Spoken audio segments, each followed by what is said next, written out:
Hello, hello. Welcome everybody to the Inside Hustle interview series, where we go into the different aspects of this reality, behind the surface layers, and we dive deep into what's underneath. This is about frequency and energy. It's about soul purpose. It's about guiding us to our next stage of evolution. And today I am honored to have with me the beautiful Simone Denny. She's a psychology graduate, trauma-informed coach, internal family systems practitioner, and a mindfulness facilitator. She's absolute dynamite. We've done some work together in the past where I've appeared on Simi's podcast and I come into her membership. And it's just been such a joy to redo it on this end now, inviting her onto the Inside Hustle interview series. So we're going to go into a beautiful, expansive conversation today and see where the energy takes us. So welcome, welcome, welcome. Thank you, Joe. It's such an honor to be here. Ah, lovely. So, I mean, since we last spoke, you've been doing a whole bunch of stuff, including, I think, this internal family system stuff, right? Yes, yeah, it's a real love of my life, the internal family systems. Tell us about it, because even I don't really know the extent of exactly what it is, just to lay it out for people who aren't Yeah. familiar. So I guess, internal family systems, it's also sometimes known as parts work. It came to me in a time where I was really having a little mini crisis in myself. I was kind of having the midlife menopause kind of crisis and feeling all these really big feelings in myself. And I had done a lot of different modalities. I've done, it's like this, all the psychology stuff, the Mhm. CBT, like, because it's the work I do, the mindfulness. And I found that this was the one thing that landed for me that made so much sense. And it created a really different way of working with myself and my parts. And what I love most about IFS, or internal family systems, is its compassionate approach to yourself. Because I think a lot of us, when we go through these emotional roller coasters or these moments in our life where we don't feel like our normal self, it's really easy to turn against ourselves and to hate ourselves. In a way, we're like, I hate myself for being angry, or I hate myself for being flat, or for pulling back and procrastinate. We have all of these parts. All of us have Mhm. different parts of ourselves. As I'm speaking, you might even be thinking, yeah, I have an anxious part of me that gets out of balance, or I have a part that becomes a bit mean, or I have a part that feels envy. And we have all of these different parts of us. And when we work in IFS, we start to come to understand these parts. And we understand that this is not all of who we are. We're not Mhm. all anxious, and we're not all mean, and we're not all angry. This Mhm. is a part of us that is playing a role, which is actually a very intelligent part that's there to protect us. And internal family systems is all about looking at what is this internal family within you. It came from family therapy. A man called Dick Schwartz brought it to life, and he worked in family therapy, and used to bring in these different members of the family and try to understand how everyone worked together and uh, Mhm. create some kind of harmony. But really, within ourselves, we have this family of parts, and they work together. Sometimes when we feel a bit anxious, we might also have an angry part that comes on. And then with that, we then feel shame. And they all work as a team together. And when we do IFS, we come to understand your internal family. And we come to work with softening towards some of these parts and communing with them to understand what are they there to do for you. Mhm. And instead of being against them and going head to head and wanting to get rid of them, Yeah. we really turn towards these parts to understand what is their good intention for us. What is this anger trying to do for us? Yeah. And more often than not, that protector is protecting a very young part of us. These protected parts come online when we are very young. As you know, a lot of our shadow stuff comes online at a time when we maybe felt a little less, we felt a bit more defensive. We needed these protectors because we were more vulnerable. And as children, we learn these survival mechanisms. We learn to please other people to be loved, or we learn that we have to be the responsible one, and we learn that we have to hide away and avoid. And these were very sophisticated, intelligent survival mechanisms that worked really well for those times in our childhood.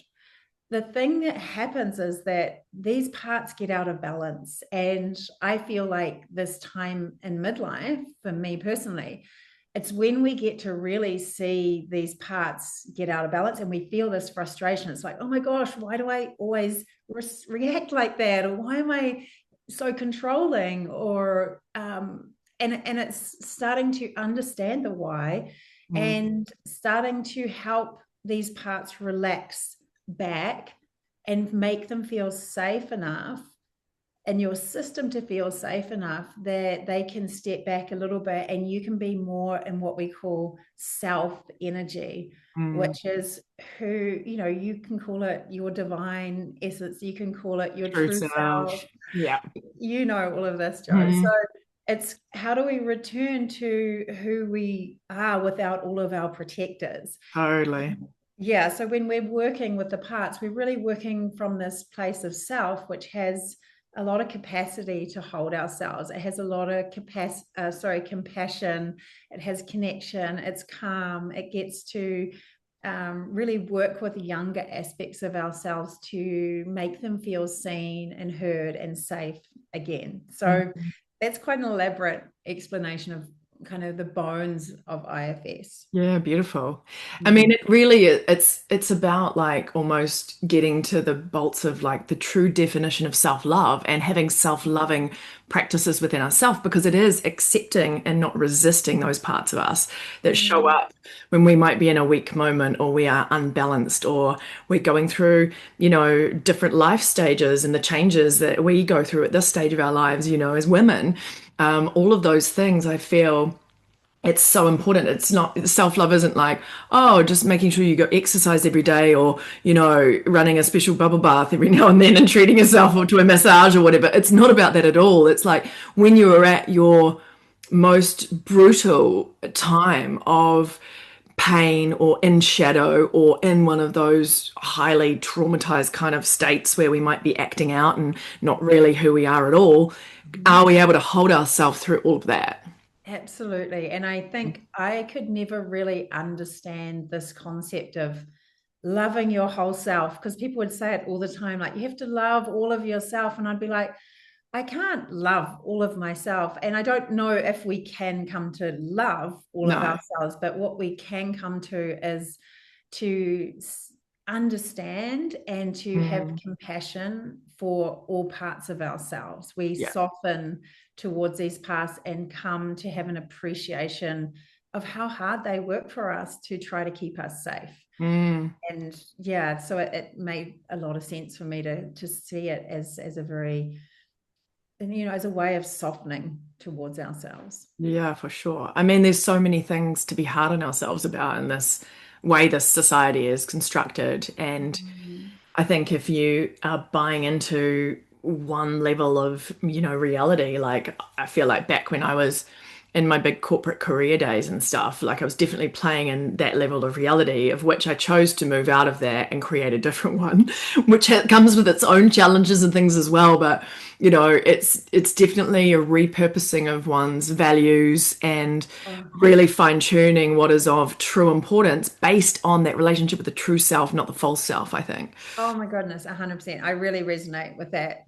You know, 15 years in investment banking, Yeah. absolutely in my masculine, no place for deep feeling anything, just numbing out of myself to be like another man in my industry, Mm. and having no compassion for myself. It was just like, Yeah. do it harder, do it more, don't rest. And this real, yeah, real push and achieve. And Mm. yeah, what a, so many of us come in this full circle where we go, wow, I have this whole internal system that I can explore and feel and soften. Yeah, become Mm. more into that feminine.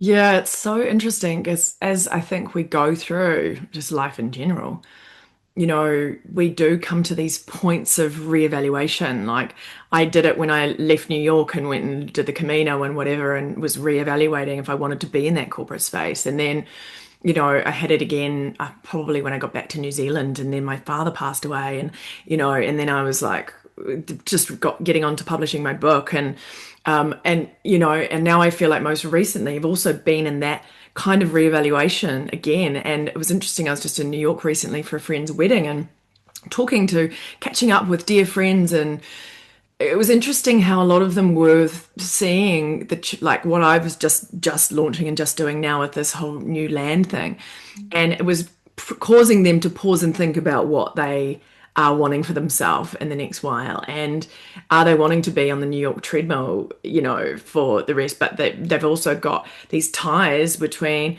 if they've got kids and they're in a fancy apartment building, or there's all these different things about that lifestyle that go along with it that they feel like they have to upkeep, and it feels like a barrier into creating a step change or whatever else. And I think it's just so interesting because even in all of that, starting to just get people to have a little think about what is it that's really truly in alignment for us moving forward, and what truly really matters, is Mm. has been an interesting space to play in and ponder and sort of wonder about it right now, just yeah, with everything moving, because we're all going through such big change and transition. No matter I how old you are, I feel like it's sort of a universal moment in that. It really is. I feel like that obviously I work a lot in helping people find their purpose. Yeah. And I'm really seeing people wanting things from a much deeper place inside them, that old, high achieving is a part. We work with it as a part, and it's another part that works really hard to be successful, to be validated, to make our parents proud. And that part is afraid sometimes to step back, because who am I if I'm not this high achieving person that Mm. everybody knows my identity to be? And I think it is a time where, when our high achieving part can step back a bit, it's achievement in a whole new way that we want, that's based on deep values, on deep knowing. And I also feel like, yeah, a lot of the younger generation are leading from this place. Like our kind of Gen Xers, we weren't taught to lead so much from our why. It was like, follow the path that's most successful for you, Yeah. and what looks good and what pays well and what would make everyone proud. And I feel like maybe a Gen Z is starting from a different point, where the why and the purpose and the meaning is the starting point. And yeah, as you say, the whole world right now is questioning everything Mhm. about who we are and what we want to do. Yeah, absolutely. And I think it's interesting because in this time of monumental chaos on a global level, with so many different parts moving, it's easy to just be like, oh, what's the point? We're in a shit show or whatever else. You know what I mean? Like, oh, the world's gone to hell in a handbasket. Oh, like meh. But I truly believe that it's the call for all of us to deep dive further into that real relationship with that true self, to what's calling for that, because there's so much to get distracted in, or to get dismayed by, or to get down on. And there's also a lot of beauty and transition happening that isn't in the mass news as well, that it's important to remember at times like these, because it's calling for more and more and more of us in these times to really dive a bit deeper, to bring those beautiful gifts, like through the work that you and I do, to the planet, because that Mm. is helping to anchor energies and to create the new way forward with all of it. Yeah, I love that. And I'm feeling that energy as well, Joe. And what I'm also seeing and is that we want that. We want to create something that's in true alignment, that has that soul's purpose aspect. But at the same time, the canvas that we exist on is changing so much Mm, that it can be incredibly dysregulating for a lot of our systems, yeah. because we don't know what the future is going to be. And a lot of us, whether it's subconsciously, don't feel totally safe in the existence that we're in. So, what I feel like a lot of my focus on right now and moving towards soul purpose is, how do we regulate ourselves to feel safe enough to step into the next expansion of ourselves in a world that is so unpredictable and so unknown in our whole future. I mean, just even AI, what does our future look like? What Mm, will purpose look like for us or our children or the next generation? And and we're constantly bombarded online with these visuals of things that are very dysregulating in the world, mm, whether it's war or the ways some countries are being led. It's a lot for our systems to take. And I think without being aware of it, a lot of people are moving into one of the flight, fight, freeze states, fawn, because it's so much on our systems more than ever before. yeah. You remember, Joe, when you used to grow up and there was a 6 o'clock news, you'd watch it, for just 10 minutes, you'd get the whole update of what's happening in the world, and then you'd close it off and you'd go back to life. Life. Now it's just this constant inbound stimulation of a lot for our systems to Mm, absorb, especially if we're energetic beings. Even when we think we're just kind of scrolling through and it's not imprinting, I really feel like it is, even with our, so-called boundaries. So I feel like the necessity to work on our regulation and being in our bodies is really goes hand in hand with our expansion, and we can't do it without regulating ourselves and our systems. absolutely not. Yeah, you're right. And I think it's all of us working to find that ability to bring balance within and to bring us into coherence really with all layers of our being, essentially, is what it is. Because when we're in that level of coherence, that connects us on a like divine level actually to the things that are wanting to come across our path to move us forward or for us to step into, or the opportunities to come up to bring more of what we are holding onto this planet. And I think I think the class that I taught for your membership was around the heart technology stuff. Was.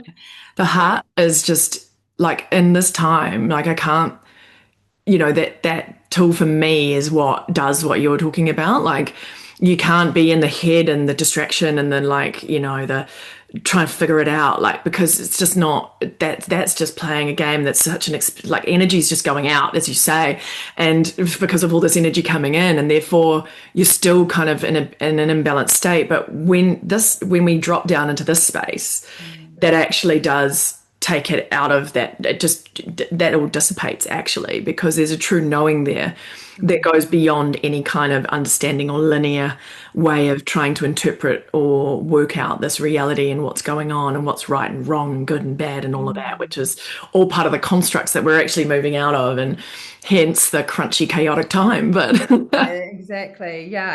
And I guess what Joe is talking about is this, brain heart coherence, which can be so simple, of just reconnecting with your breath and really coming into the heart as you concentrate on that breath and really trying to find a place of joy or gratitude in that felt sense of the heart. And sorry, Joe, you can probably say it better than me, but no, but yeah, that's it. It's so simple. so simple. And yeah, and a lot of the things that can get us out of our head into our body are so simple, like that just the breath, the heart, even like I had someone come and speak on womb healing and just even reconnecting with our womb, which is, this incredible intelligence. Yes. So yeah, it's these little micro moments of transitioning back into the body when, as you say, we are so dominant in the head. And I think a lot of people will probably feel at this time that they have too many tabs open in their brain, that they're prone to overthinking, that they have moments of overwhelm just from the sheer saturation of what's happening and the information overload that we live in. Mm. These little tools become so important just to reset ourselves into a place that we can go into expansion. Yeah, absolutely. I love that. Yeah, I mean, I love it's always the simple tools that are my most favorite as well, you know? Like I Mm. often use the hum as well, like because that sound that it just brings you into your body. There's all this amazing research on the benefits of a simple hum that, is quite profound, really. And it's just these little nuggets of the most simple things that you can just pop into your day to help realign you, to help bring you back into yourself is what I'm all about too. I love all those. Yeah. And obviously, as I'm sure you know, Joe, that hum is activating our vagus nerve, which is Hmm. like this Latin for the wandering nerve, which is, it runs right through our body, All and our it's, organs, yeah. yeah, and it sits behind our voice and our throat. So anytime we do the hum or the voo with a, VOO, we're vibrating against that vagus nerve, which can help shift us into the parasympathetic nervous system, Mhm. which is that rest and digest, because so many of us are existing in the sympathetic stress response. We're just not even breathing. We're holding on. Mm. Our bodies are like clamped. I don't know if you sometimes feel like the jaw, the Totally. shoulders, no breath. And then we do the hum or the voo or the om, or we sing or we Hmm. chant, or, there's so many different exercises that we can do to activate the vagus nerve. Mm. It can just immediately be one of those beautiful resets that you're Yeah. talking about. Yeah. I love it. I love giving these little tips so that, people can take something away just to try out and work with. Yeah. Because we all need those little tips and tricks to help us through, I think. Mm. Um, wow. So what's been moving in your personal journey right now that Mm. you, Yeah, it's an interesting one because I feel like obviously a lot of my focus over the years has been helping people find their purpose, and really what that translates to is what's getting in the way of you stepping into purpose. And Mhm. that can be some of those parts that I talked about, or it can be dysregulation.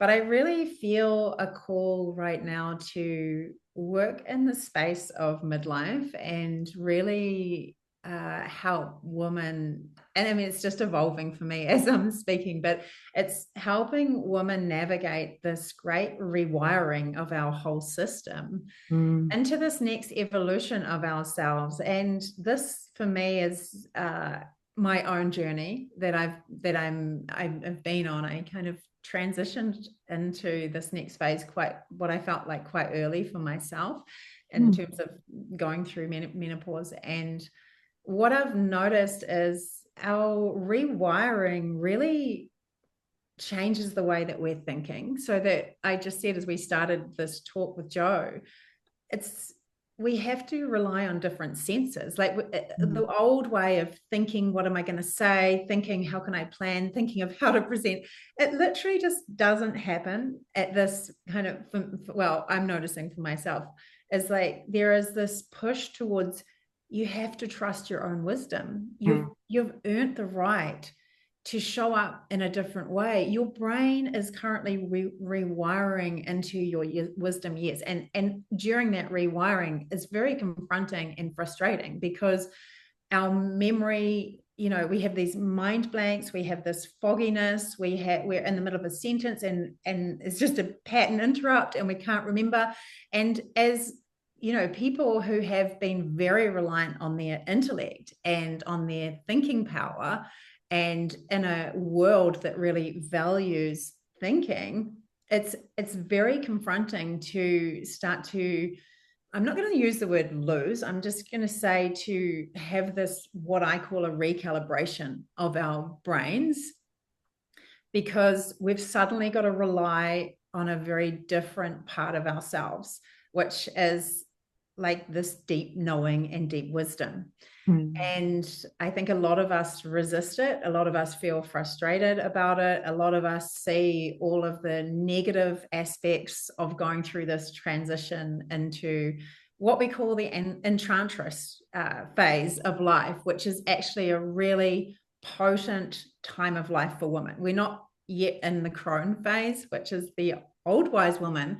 We're actually entering into this super powerful phase where we still have our energy, but we have all of this knowing that's coming through. We have all of this wisdom. We have this life experience that can help us see through things very quickly. Mm. And I really want to rebrand this phase into an incredibly empowering time in ourselves. And a lot of our senses are turning down to make us go within, is my belief. Like my eyes, my eyes have got worse. Like a lot of the things I used to rely on are pushing me inward to feel things and feel the answers and to go back to the body of knowing.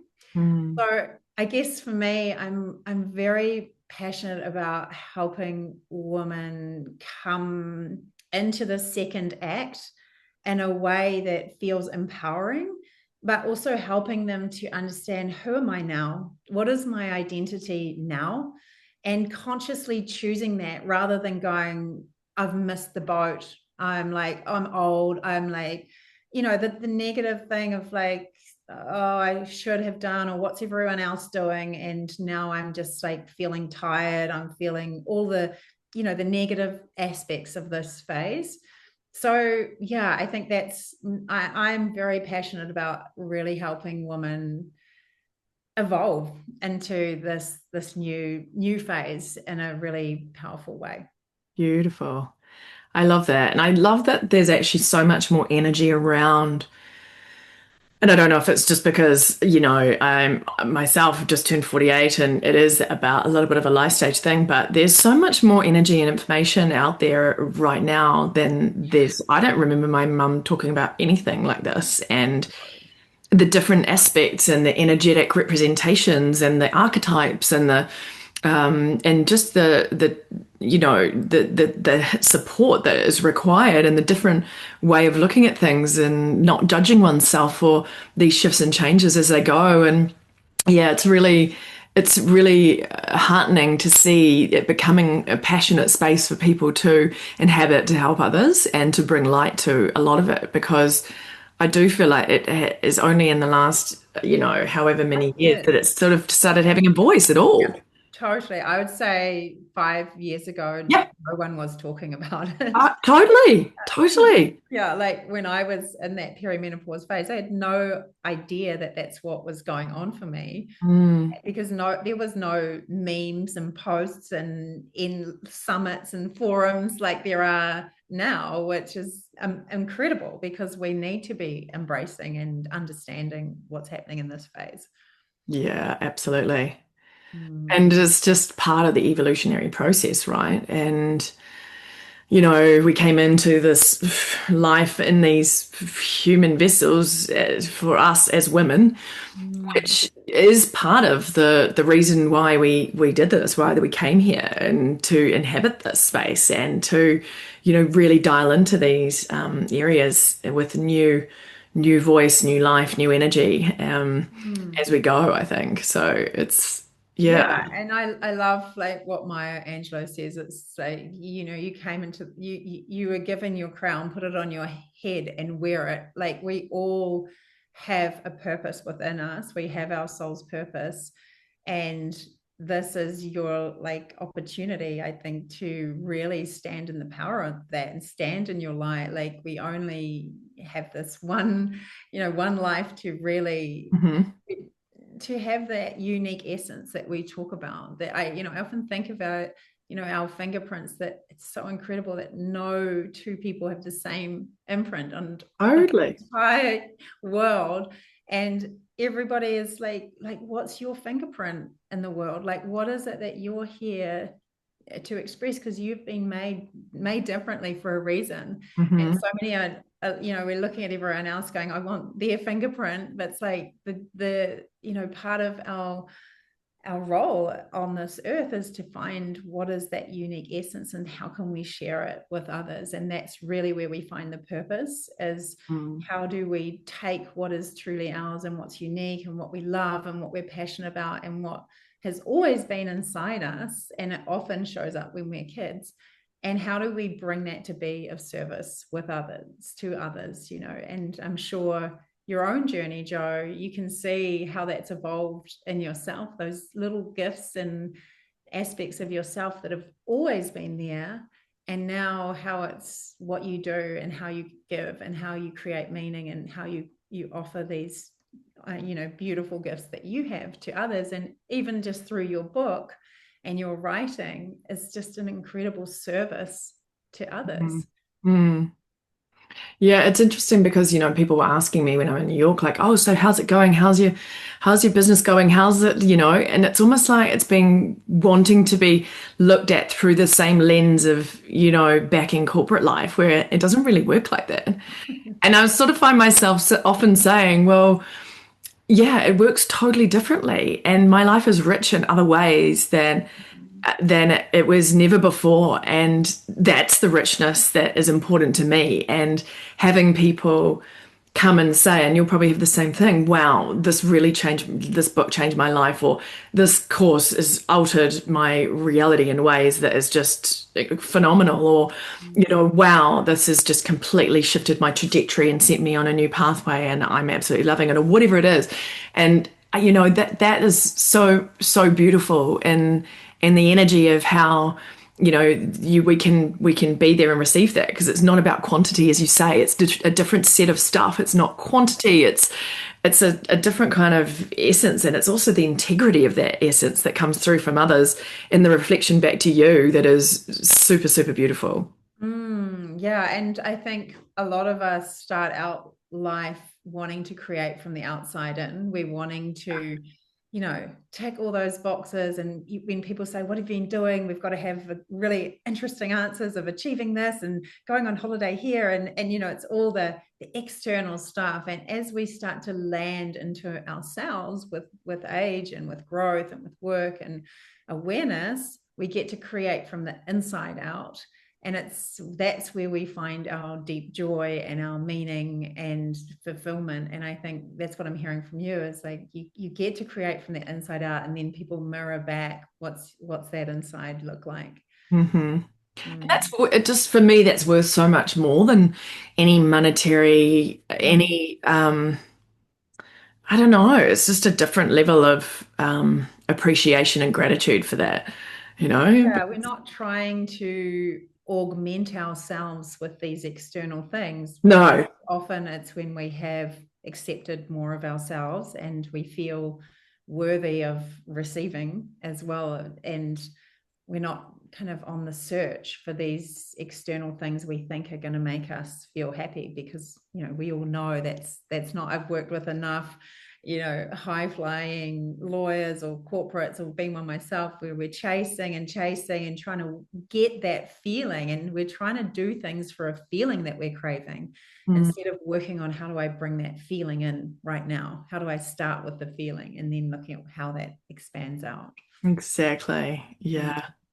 And I think also, in this space that we are inhabiting, not only in this life stage, not only as women, but in general as a collective thing here, because of this call to be less reliant on the mind and actually be more led by the heart, it's almost allowing ourselves to feel safe, to your point earlier about this, the ability for us to, even though everything is pretty feeling a bit topsy-turvy and all of that, and we don't even know where we're going to land or what's going to land outside of us, but being able to kind of open into the and feel comfortable in the unknown and all of that, Mm. because maybe what you think or have thought is meant for you, or that if we don't open into this true space of the unknown, we're not Mm. allowing something to land that may not be what we might expect.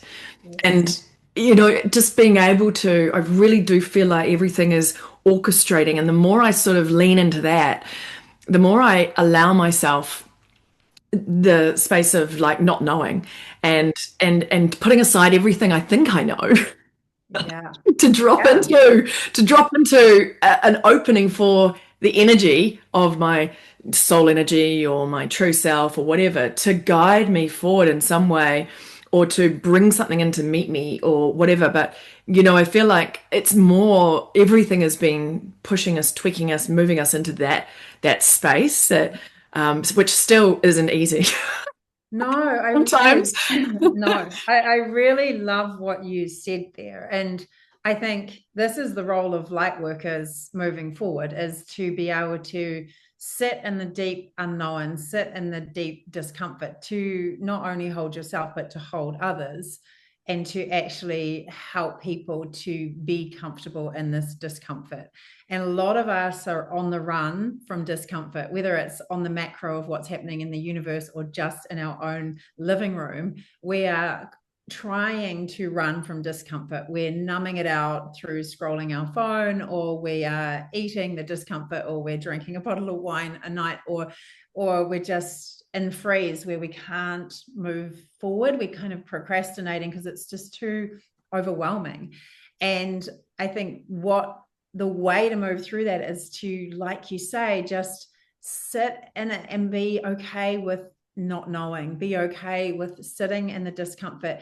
And I was walking with a great friend of mine this week on the beach, and she said, we need to create space for grieving what no longer will be, in terms Mhm. of what we think our future is, right? I feel like we grew up kind of with hope and possibility, and we could kind of see what we thought the future would look like. And now that's not how it is. And we Yeah. don't know what it is. And the way that technology is integrated into everything, and none of us know. And there has to be a little bit of grieving. You've got to sit in the discomfort of not knowing, which a lot of us don't like because it feels unsettling. Yeah. But we also maybe need to create space to grieve for what will never be, in terms of what we thought life would look like. And that also can go on to a personal level. You lose somebody you love, or you lose your job, or we also have to sit in the discomfort of that, and it's so painful that we want to escape. And we can then create the space for grief, followed by compassion, and Mm. then we get to rise. I love, the rising from the ashes. Then we get to rise, which we need to have more of us being able to hold the capacity of the great unknown. Absolutely. Yeah, that's beautiful. And I think in that as well, like there's so there's so much like space for the grief for sure, but also I feel like in the rising from the ashes, that happens multiple times over the course of one's life. Yes. It's not a one and done kind of situation. Unfortunately And not. I think it can be misinterpreted like, oh, you're doing the work like you and I do, and so you got it sorted, and then there's no rising from the ashes because you've already risen. Oh no, I just want to be real clear. That's not how it works. Endless slapdowns. Thank you. Yeah. I mean, just, this recent full moon coming in an eclipse, like, holy guacamole, was I digging into some deep shadows of the past and things that I had thought I'd send a sayonara to like a long time ago. And it was coming like, Yeah. Yeah. And having, just living with your family, you are constantly falling and rising. I've got a tween and a teenager, right. and all the triggers of that, and really up close and personal, is just a constant fall down, get back up. That the Chinese proverb, fall down 9 times, get up 11, or whatever it is. And I feel Hmm. like that's me all the time. It's like, oh Yeah. gosh, my old pattern, my old program, my old Yep. part that gets out of balance, that Yep. that I need to work with that to make it feel okay. Like, Yeah. it's endless. It's endless. And I think sometimes when we can't hold the space for what's moving in our reality with someone else, with a situation, with whatever, I know that I couldn't hold space when all of that stuff was coming up. And I was also jet lag and hormonal imbalances. All it was like the perfect storm, just going like ready to go. And it wasn't easy. And I wasn't showing up as my best self. I wasn't able to hold space. And in that, it's holding a space of non-judgment for the self, in that I had to be in it. I Yeah. had to just go to all of those spaces within those old aspects to allow me to feel it, to allow me to feel and allow the true voice of what wanted to come through to happen, Yeah. and to allow without True. trying to change it or make it any different or resist it, or is not oh, this isn't spiritual enough, or this isn't balanced, or this isn't heart centered, or whatever the things are. Mm. And but there's a certain realness in the integrity and authenticity of being able to sit in that energy and of that discomfort of what is wanting to move, and allow it to be as it is, and the process that it needs to be for that short period. Usually when you do got dial into it, that it does usually shift through quite quickly actually. But there is something to be said for the fact that I almost feel like I describe it as this like pulse static or gestatic, movement of the universal energies within our lives that goes like this. And it's like we get into this contraction to push us forward into the expansion. And Oh, it's like this totally. constant, like, I think I'm not getting the right word, pulse static anyway. So it's like some kind of, like energy like that, everything is kind of morphing with our energy and frequency and whatever. And I think some things that are old and that are maybe still lingering out just can't come forward to where you're next moving to. And therefore, that's when you're hit in the face like you like I was, with all the stuff that was still there, being like, oh, okay. Yeah. To get a handle on it and Yeah. to be able to allow it to move. Yeah, I really resonate with that. And I think it's always nice when we're in that deep feeling of contraction to remember that the expansion is bigger than the last expansion. That's it's an in, but it's a bigger out. So it's but also it doesn't ever feel good. And then we kind of judge ourselves that we shouldn't be here. But Yeah. I think you made a really, great point there, is like, can we hold space for ourselves? Because I know for a lot of us, especially as women, that we were never taught to hold space for ourselves. A lot of us were holding space for everybody else. I know I Mm. was, and in my family, it's like, you're the responsible one, or you're playing this role to make sure everyone's happy and everyone's good. And in that moment, we're like abandoning ourselves to be of service to everybody else, or to make sure that what we're doing, being a good girl or not getting angry so that we can maintain the love of our parents, can mean that there is an aspect where we didn't learn or didn't experience holding space for ourselves. And there is this abandonment of self that I feel like, for me personally, has been a real journey of learning how to do that. It's like, oh, me, what do I want? Or how can I hold myself? That's a very foreign concept, because I've spent so much time worrying about how everybody else is out there. And, then it even becomes your job Right. to go, wow, this is interesting, of being able to, even, when I'm holding parts of myself that I don't want to have, or I don't like the feeling of, or it feels like a contraction, can I really hold that in myself so that I can move through into the contraction and Yeah. expansion, sorry. Yeah. Mm. Yeah. And I do think we definitely, I mean, the difference is, I think with the amount of work that we do, we are better at managing those contractions and expansions, or we have that level of awareness that comes in at the same time where we know we're in it. We're like, okay, wow, okay, this energy is moving, oh, I can see the shadows coming up. Oh, I know I'm acting, there's an awareness there. It's not unconscious in any way. And, it is to not be judged in any way. And the true definition of holding space is actually allowing someone or yourself to go in any direction you need to go Yes. to work the energy Yes. out. Any direction, any. Any, yeah, without the judgment. Without any limitations, without trying to solve it, without trying to overanalyze it, without trying to make it okay or not okay or any of it, without any of it. Yeah. Yeah. I mean, that's, being in the place of the observer, right? Which we become, so involved in the feelings that we think this is it. But when we can just separate a little bit from all of these parts and just observe, that's where we get to make the change, I think. Yeah, amazing. Mm.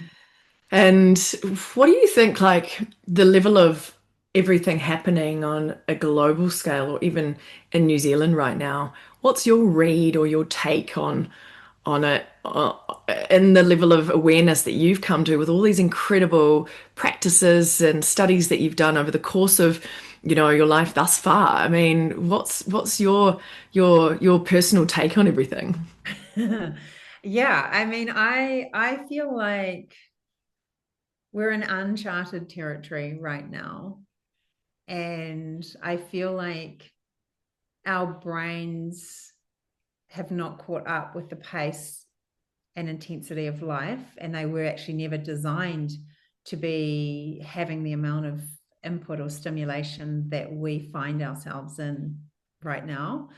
So I think it's a fascinating time in the world where it's almost like, let's throw everything up in the air and see how it lands. But within that, it's leaning us more into a place of how do we ground into ourselves and not like like be like, you see the seaweed under the water where it's just constantly like moving our emotions and our reactions, and like, oh, this is happening. And I feel like we really we're living in a time where we really have to protect our own energy. Mm, We really have to be rooted and grounded into ourselves and into the earth so that we can not getting knocked off kilter with the constant craziness of what's happening in the world. mm, I just feel like there's a lot of people that I'm seeing that I think feel quite overwhelmed right now, overwhelmed with the pace of life, with the pace of how we live. Just, we even be without all of the noise of war and politics and recession and all of this, we're just operating at this pace of life that's just constant busyness and doing and movement. And mm, I feel it definitely this time in life, just even with my kid, like constant activities and this filling up everything. And we need to reply to these messages and these WhatsApp groups. And it's too much. I feel like we need to reset. And then, yeah, and then we get online and we're into chat GPT and this massive sea of more information coming in. I just, did a little video recently saying we consume, we have 14 movies a day of equivalent of information coming into our brain. It's like the size of a laptop's worth of information every day coming into our mind. And it's too much. that's wild. It's wild. Like, Wow, what a stat. yeah, we can't operate in a place of feeling like a free spirit, of creativity, of expansion, when we've got this huge burden of just kind of this transactional way of being, because we're just surviving through the inputs, right? So I feel like this time for me is a time to really step back and go, how do I create more filters? How do I create more boundaries on the inputs?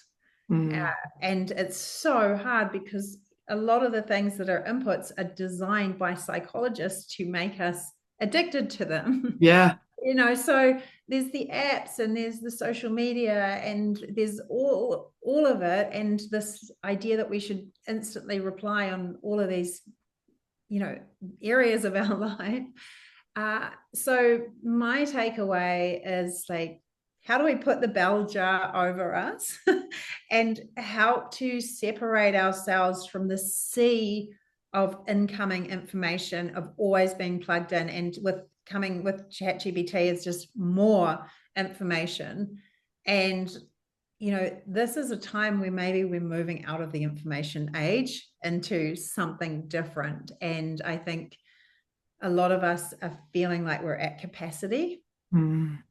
And we have to be very conscious of what we're consuming and how much, and how do we separate ourselves out so that we can be more in true self, more in our essence, more in our knowing, because all of us have our own personal ChatGPT right above up, that's we can channel in with this great knowing, just like you wrote your book, Jo. It's like this incredible download. But the more that we move into this other information space of inputs, the less that we can channel into this great divine source of knowledge, because we're not in our bodies. We're just batting all this other stuff off. It's like moving through soup.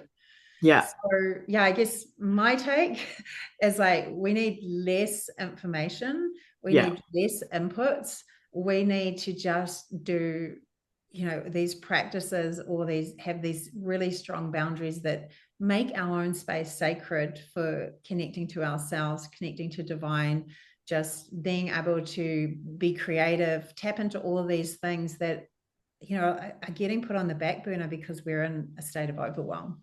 Yeah, I love that. So spot on.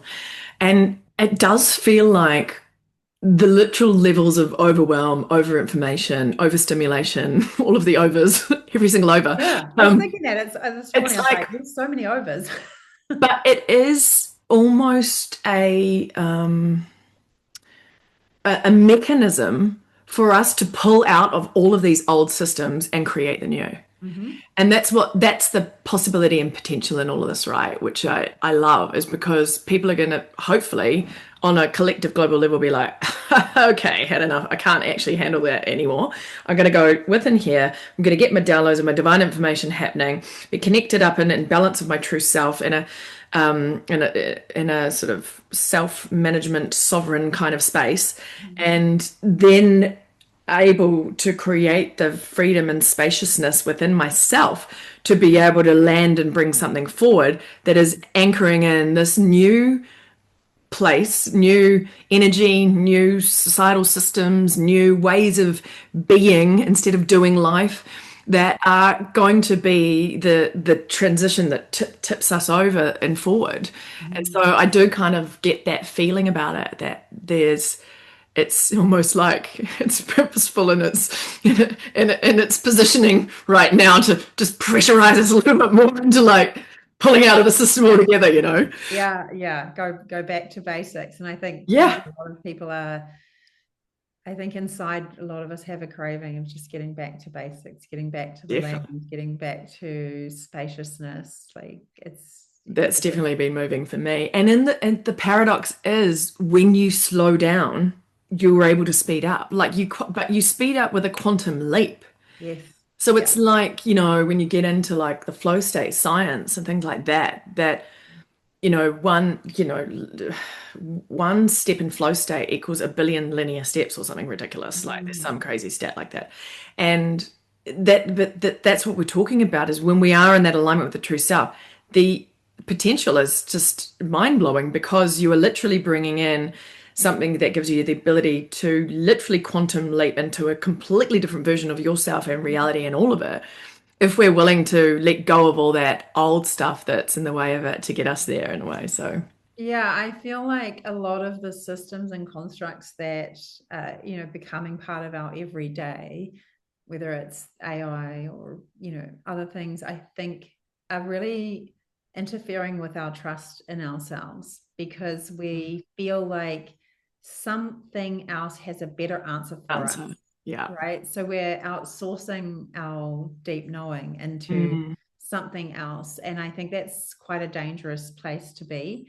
And I think coming back to making sure that every day you're checking in on your own, internal compass, your own inner knowing, and trusting that that is your best gauge for how you move forward, better than ChatGPT, which better this idea that we don't know the answers. And I coming full circle back to this midlife phase is like, we've earned the right to tap into that inner wisdom now. And it's so don't lose that, and don't let it go because we think that some digital program can give that to us. Yeah, absolutely. It is so interesting because I do think I can feel the fear, like, similar to like COVID with the AI thing, COVID, there was fear on both sides, whatever side you're on, you know what I mean? Yeah. Whatever camp of like, it was like the kind of propensity of it to be a fear-mongering energy was equal on both. And I do feel like almost like that in a way with other things that are cropping up in society now have a similar effect and also bringing us out of that and into that fight and flight and out of that secure space within and the regulation and all of that. Yeah, there's just, it seems like the next thing and then the next thing and then there's going to be something after that and then there's going to be something after that. That's just the 100%. way it's going to go. Yeah, and all of them have their benefits as well. Like it's like there's great uses for all of these tools, but they also come with cautions for anything Absolutely. that's convenient and fast. We just want to take a moment to slow down, to speed up, as you say. Yeah. Mm. Yeah, I love that. And have you, as we sort of start to bring this into culmination, Mm. what else has been moving for you, or is anything that you would like to share or discuss or Mm. Yeah, what else is coming through for me?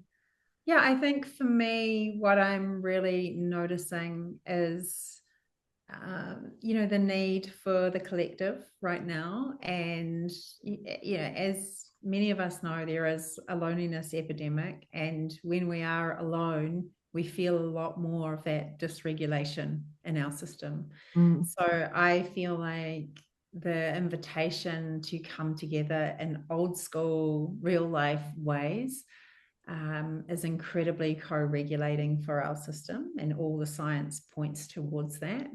So I would just say that's one other really important regulation tool that I encourage, whether it's a group online or whether it's in person, just knowing that you don't have to figure it out on your own, mm, and your system will actually like take an exhale, knowing that we're not alone through this, and that the power of coming together with others, um, and just talking about it, or working through your stuff, or feeling supported, or feeling seen, or feeling heard, is just an incredible medicine for the times that we live in.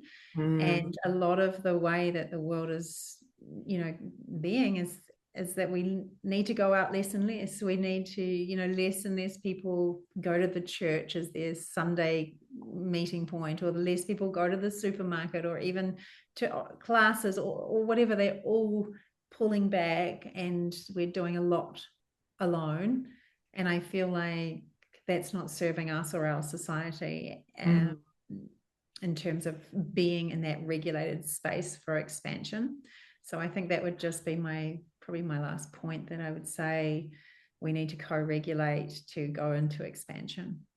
I love that. There is definitely a lot moving about people coming together in new ways and being able to show up in spaces to provide levels of support and togetherness and Mm. just even touch, like even Physical just touch. like, physical touch. A lot Yeah. of people just are missing levels of that in their reality Mm. that's so important. And Mm. there's just so many different aspects that are so simple and basic. Also, really, they're kind of like to come almost full circle to where we were in the beginning of this conversation, like those really simple ways of addressing ourselves and being, and what those true requirements are actually, on the human most basic level Yeah. is something to be said for those, and how we are able to come together with others to meet some of those really basic needs that are still there, because we're still human beings having this experience on this planet right now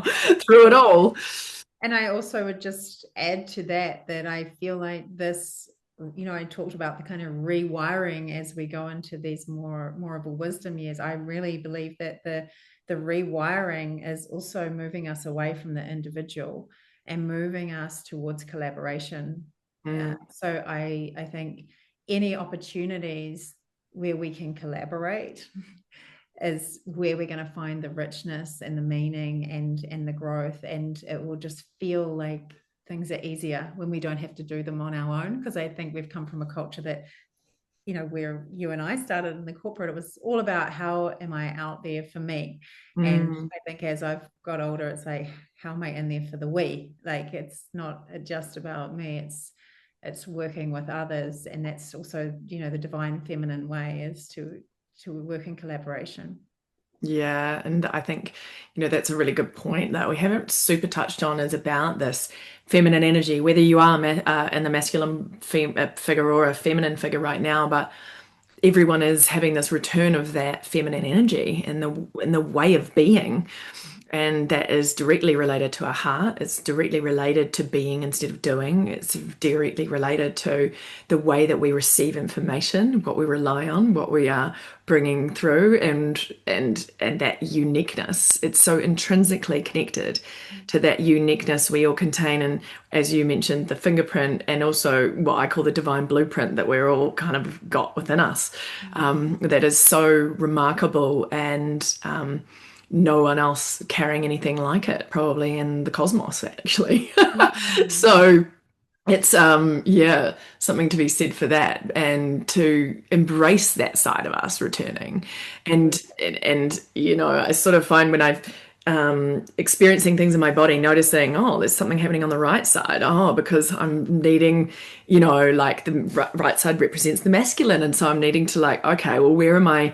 Have I been in my dominant masculine, actually? Maybe I've been too much in my mind. Maybe I've been, trying to control something or whatever it is, and to really take a pause to process and integrate that within me, and then, like, sort of reevaluate how I am showing up right now. Because it's easy to sometimes fall back into those old patterns that, you and I have both been in when we've been in our dominating corporate careers that is very masculine orientated, like we mentioned earlier.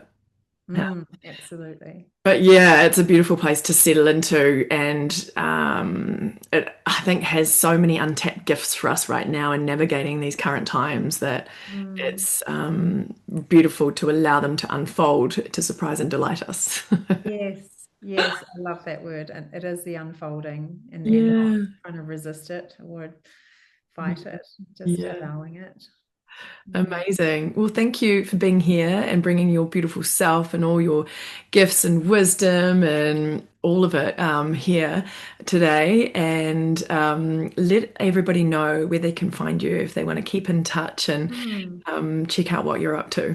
Beautiful. Yeah, you can find me. I'm on Instagram, Simone Denny Coaching, or you can find me on my website, simonedenny.me. And I also have a couple of resources that might be helpful for your audience, Joe. There's 50 ways to regulate your nervous system, and they are just those little tiny things that we talked about, the humming, or there's a butterfly heart. There's all these little tiny micro actions that can help you to regulate. So that's something that people can have for free, that I can include in the show notes or give to you if that's Perfect. helpful. Yeah, wonderful. I love that. It's always nice to provide those little practical solutions for people. I know how important it always is. So, well, thank you, everybody, for joining us for this conversation on the Inside Hustle series. And I'll see you next time for more unfiltered soul truth and expansive conversations.